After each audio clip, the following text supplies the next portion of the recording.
You must have been a bit heart in mouth when you saw George go down. Or were you fairly hopeful that they would have a look at it again?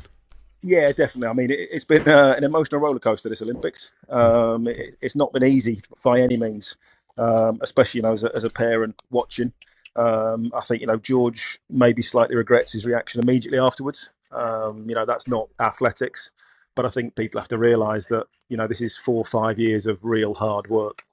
You put yourself in the right position, and then when you get taken out through no fault of your own, and the potential Olympic final taken away from you, I think obviously emotions run high at that stage. But I thought he handled himself well afterwards in the interviews, and I think when you look back at it, you go, the French guy steps across him, and that causes absolute carnage. He seems to be blocked in, doesn't he, Hay? And he's looking to get out, but sometimes you can't get out. Sometimes, you can't endanger other people by just, he's got himself in that situation, and he just was prepared to do anything and get himself out of it. Yeah, I think sometimes when you see it, these slower races at championship level, people get blocked in, and then they start to panic. And they sort of a bit of bumping and barging is fine. A bit of shoulder to shoulder. And sometimes people touch the back of each other. It's not a problem. But if you're then at full stride in the last sort of 100 meters or so, and you give someone a good shove, and then of course you get clipped because of that, I think obviously the officials have looked at it and thankfully put everybody through and give themselves a rightful chance, because his sort of teammate Dominic Lobalou, who is obviously runs the refugee team, went down as well. Thierry, the Spanish guy, which is the first ever in athletics that he didn't finish the race, and he was put through as well. So it just goes to show what sort of carnage was involved. But yeah, it's been let's just say, I feel about as old as Andy Jacobs right now. It's very nice of you to say so, Denny. Thanks very much. I know from following you on Instagram how much as a parent, goes into George's career and your other boys' career as well. Being a parent of us, two top sportsmen, it's time consuming. A lot of miles on the car, Danny, I would imagine. Obviously, we were here for the heats for the 1500. He got that a little bit wrong, and that happens. We saw that last night in the 1500 metre final. Jakob Ingebrigtsen got it tactically slightly wrong. Then he had to go. Oh, that's a shame, because it was very interesting. What a race that was! We'll get him back, night, wasn't it? We'll get him back in a second. Race that. So I've got time to say Nick's idea, which is celebrity 24 hours in police custody. Yeah, well, the producer went with Celebrity Crime Watch. You could have made that over the years. And what about Celebrity Sky at Night, says Simon in Kendal. The stars, seeing the stars, he says. You could just, don't give them ideas, Simon. Oh, no. That's too much of a... somebody at the Beeber's written that in pencil in a margin with a question mark next to it, almost certainly. I was thinking... what's that show that they have on sort of BBC Two? You could have like Celebrity Forensics, the real CSI. You don't want Big Mo from EastEnders being the main scene of crimes officer at a murder, do you? I mean, it's not a great idea. It doesn't. There's certain formats don't. So, Danny, we left you mid-phrase saying you were saying about Ingebrigtsen getting it tactically wrong last night in that 1500. So it can happen. Oh yeah, the very, very best. We've seen it.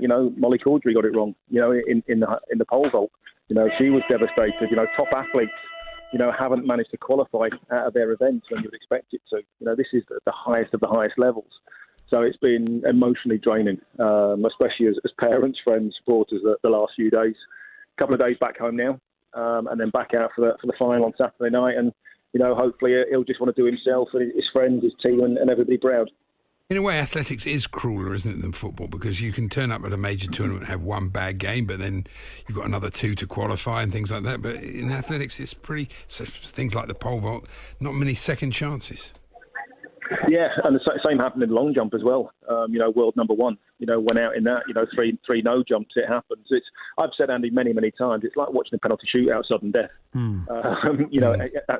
That's what it is every single time, because, things do happen. People do get tripped, people do get bumped, tactics do go wrong. But I think, rightfully on this occasion, the officials looked at it. That the players, the runners that were coming through they were going to qualify. They're 1500 metre guys. They've got speed in the final sections of the race. It was a slow race. Thankfully, they've all been put through. I think the right decision was made, and it gives them another opportunity in the final now.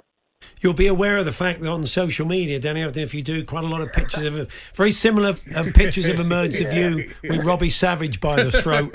I think there's the Robbie Savage one, the Robert Pires one.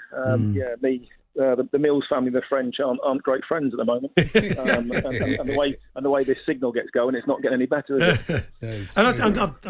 it? Hay doesn't get disqualified for what happens. He runs again in the final as well, does he? Yeah, which is quite unusual. Normally, to put 3 or 4 races through, especially one that didn't even finish the race, which I said is a first. That's never ever happened before. Somebody would normally have to be disqualified. Maybe it was because it caused absolute carnage and 4 or 5 went down. I'm not going to say, there's a little. It's also a home nation guy that qualified as well. And I think, was it enough to disqualify him? Probably not. No. Is the answer. So I think give them all a chance again. Like I said, the two of the guys that went down were silver and bronze medalists in Europe. So they'll have a chance, to be at least be in the fight. Excuse the pun, for the final. Is it a worry that there's so many people in the race? It's going to be a big field, isn't it? Yeah. Yeah, 20 people. But I think that the final will be quicker. It sounds a bit daft, but 14 minutes for these guys it's a jog. They're not really breaking sweat at that stage. The final will be much closer to 13 minutes, and that'll string a few out. It'll drop a few as well, because a lot of these guys some have done 1,500, some have done 10,000. There's already been several dropouts in this event, because of that. But obviously, Saturday night's going to be unbelievable. We were there for the 100-metre final in Stade de France. Saturday night is every race is a medal event. So it's the atmosphere is going to be absolutely incredible. So we'll be back for that, back supporting, and see what we'll be. Tremendous. Excellent. Good stuff. Well, look, good to talk to you. Give our best to George, and we'll catch up with you soon, Danny. All the best.